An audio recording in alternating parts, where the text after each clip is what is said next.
ساتوی پسرو وینو دا د شهیدانو کور دا د باتورانو کور دا د باتورانو کور دا د باتورانو کور دا د باتورانو کور ساتوی پسرو وینو دا د شهیدانو کور دا د باتورانو کور دا د باتورانو کور دا د باتورانو کور دا د باتورانو کور د لوی څښتن تعالی په نامه سلامونه ستړي مسئ د بلخ ملي تلویزیون قدرمنو لیدونکو د دې مهال خبرونو ته مو زه عبدالرحمن عاطف هرکلی کوم. د بلخ ولایت په مرکز مزار شریف ښار کې د افغانستان او ازبکستان د ګډو تولیداتو درې ورځنی نندارتون د مولانا جلال الدین محمد بلخي تر نامه لاندې د دغه ولایت د چارواکو د ازبکستان د سرقنصل او یو شمېر صنعتکارانو په ګډون پرانیستل شو.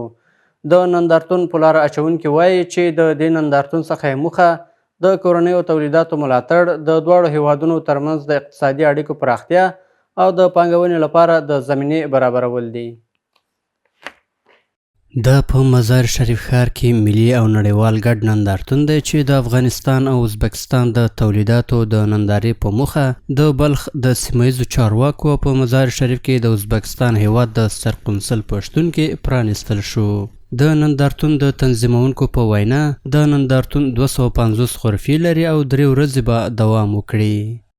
در مجموع 250 تا غرفه ما اینجا ترتیب دادیم که 250 تا غرفه که انشالله اگر ما بتانیم دیگه سال هم که میتونیم نمایشگاه بگیریم شاید به پیمانه بزرگتر در ابعاد بزرگتری بتانیم نمایشگاه خود دایر کنیم. د محترم مقام د ولایت او د وثاق صنایع او معادن محترم مسؤلینو سره په هماهنګۍ په دې کوشش کوي چې ډیر ژر به په بلخ ولایت کې یو دایمي نندارتون لپاره ځای برابر کړو. حکومت فعلی راه رسیدن به اقتصاد خودکفایی برای ما کاملا هموار ساخته. از زمینه‌های مناسب برای فعالیت‌های تجارتی و سرمایه‌گذاری در افغانستان کاملا روشن خواهم ساخت. از جمله امنیت مسائل تجارتی که اصلا از وظایف اساسی نظام است که واقعا اونا درستن تطبیق بکنن. د بلخ ولایت مرستیال والی د نندارتون د پرانیستې په مراسمو کې د کورنیو تولیداتو په ملاتړ د ټینګار ترڅنګ ډاډ ورکړ چې اسلامي امارت د ملي سوداګرو او د کورنیو تولیداتو د هر اړخیزه ملاتړ په برخه کې جدي هوډ لري. اطمینان میدیم که امارات اسلامی به تمام قواتش به تمام توانایش در حمایت شما صنعتکاران گام برمی‌دارد و از هیچ تلاش از هیچ نوع تلاش دریغ نمی کند. به کنار شما در پهلوی شما هستند. له بلې خوا په مزار شریف ښار کې د ازبکستان سرقنصل وایي چې په دې نندارتون کې له 130 څخه زیات ازبکستاني شرکتونه هم ګډون لري چې دا د دواړو هیوادونو ترمنځ د اقتصادي همکاریو د پراختیا ښودنه کوي. امروز در این نمایشگاه تقریبا 130 شرکت جمهوری ازبکستان با تقریبا 1000 نمود محصولات خود شرکت می‌ورزد. در سال جاری 3 خانه تجارتی در افغانستان در شهرهای کابل و مزار شریف افتتاح گردید.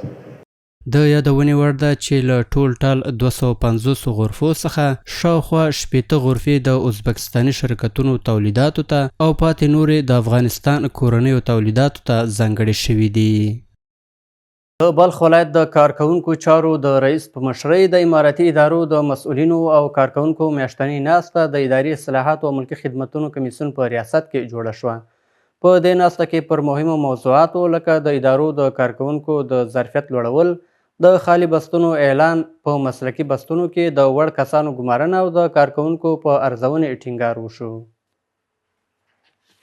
د بلخ ولایت د اداري اصلاحاتو او ملکي خدمتونو د کمیسیون په ریاست کې د اماراتي ادارو د مسؤلینو او کارکوونکو میاشتنۍ ناسته ترسره شوه.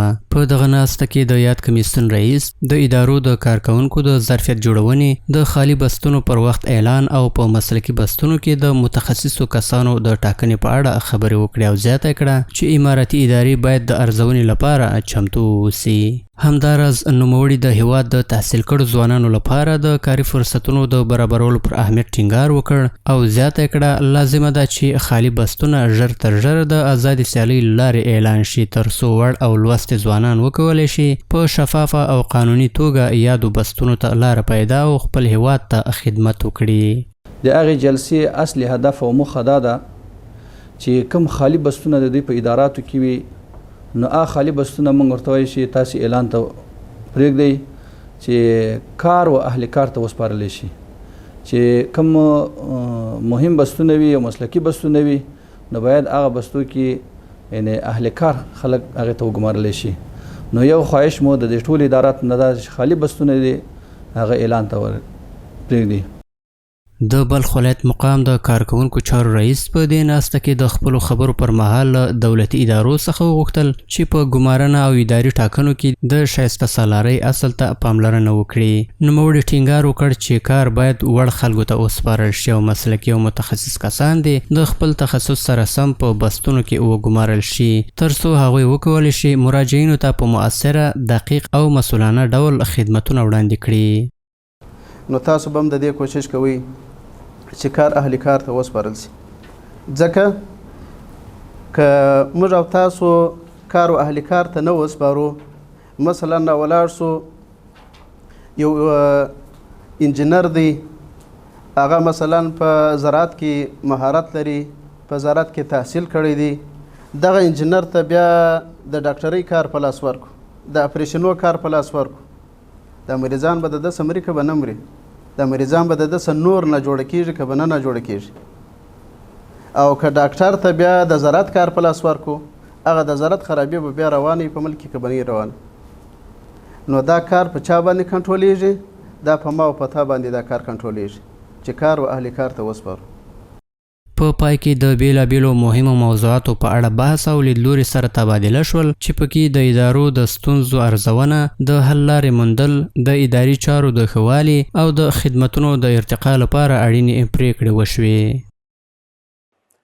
د مزار شریف په همدرد ښارګوټي کې د جودو پهلوانۍ یو مرکز پرانیستل شو. د بلخ ولایت د سپورت ادارې مسؤلین وایي چې د دې ورزشي مرکز له جوړېدو موخه له ورزشکارانو ملاتړ او د ځوانانو د ورزشي فعالیتونو پراخېدل دي او ډاډ یې ورکړ چې دوی به د ورزشي ټولنې د پرمختګ او روزنې لپاره لا زیاتې هڅې وکړي.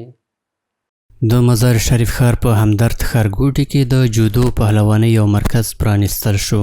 د بلخ ولایت د ولسوالیو د ورزشي چارو مدیر وایي چې د دغه ولایت د بدني روزنې او سپورت ریاست تل هڅه کړې څو د ورزش د پرمختګ لپاره غوره فرصتونه رامنځته کړي. نوموړي د یاد ورزشي کلب پرانیستل د ځوانانو لپاره یو مثبت او ګټور ګام وباله.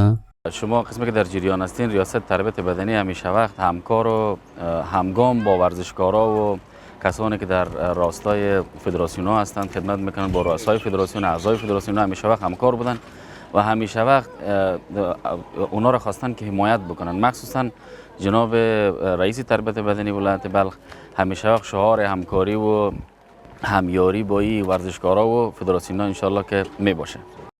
د جودو د ملي فدراسیون مرستیال وایي چې د همدرد ښارګوټي د ځوانانو د غوښتنې پر اساس دوی له دې ورزشي مرکز څخه ملاتړ کوي ترڅو دا اقدام د ورزشي پروګرامونو د پیاوړتیا او د ځوانانو د وړتیا او د ودې لامل وګرځي.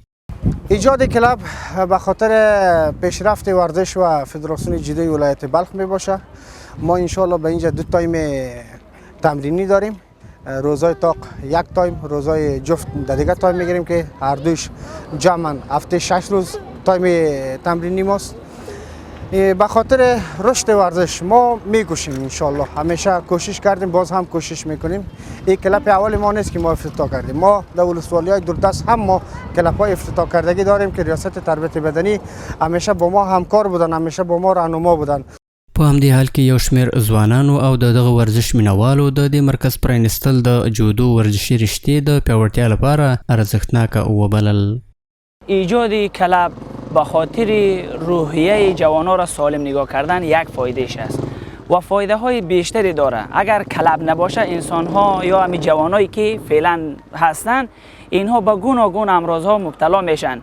جوان ها به خاطر صحت یک فایده داره و دیگرش که الله و رسولش گفتگی است که انسان قوی بهتر از انسان ضعیف است. جوانا در حساب دخانیات و بر مواد مخدر و از یا که رجوع کردن که در کلب باشن در این مصروفیت هم سالم میمونن، هم رشدشان خوب میشه، هم سرگرمی میشه، همه چی دیشان بهتر و خوبتر میشه از دیگه راههایی که غیر از چیز باشه بروان از که بهتر و خوبتر است.